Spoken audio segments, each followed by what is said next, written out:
On se retrouve sur une nouvelle vidéo sur 9 choses illégales en Corée du Nord que l'on fait tous les jours. Seuls quelques membres du régime, des hauts fonctionnaires et quelques diplomates ont accès depuis 2011 à Internet.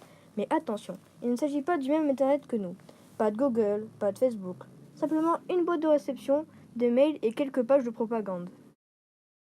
Comme pour Internet, les citoyens nord-coréens n'ont pas le droit de posséder une voiture, ni même d'en conduire une. Les seuls véhicules que l'on peut croiser appartiennent à l'État.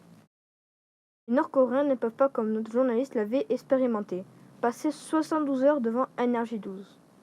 Une seule chaîne de télévision est autorisée, la télévision centrale coréenne, qui diffuse seulement 5 heures par jour.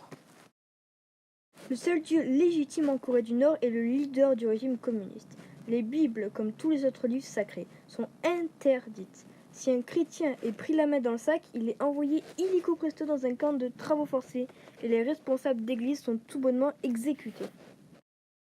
Si vous étiez contre le régime coréen, la sanction serait les camps de travaux forcés obligatoirement encore et toujours. Il faut obtenir une autorisation du régime pour quitter la Corée du Nord.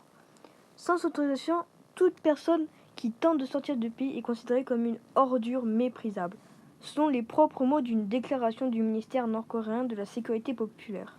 Torture et peine de mort sont encourues. Acheter ou regarder un film à caractère pornographique est passible de la peine de mort en Corée du Nord.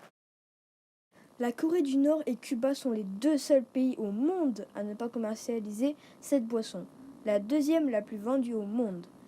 Certaines canettes parviennent quand même à s'infiltrer grâce au marché noir, mais vaut mieux ne pas se faire prendre. Passer un coup de fil à quelqu'un se trouvant hors de la Corée du Nord. La sentence pour un Nord-Coréen communiquant avec un étranger, la peine de mort. En 2007, un homme a été tué par balle pour avoir passé des coups de fil à l'international. J'espère que cette vidéo vous a plu parce que c'est la première fois que je fais une vidéo dans ce genre, donc je vais continuer, je pense. Donc n'hésitez pas à liker, à commenter et à partager.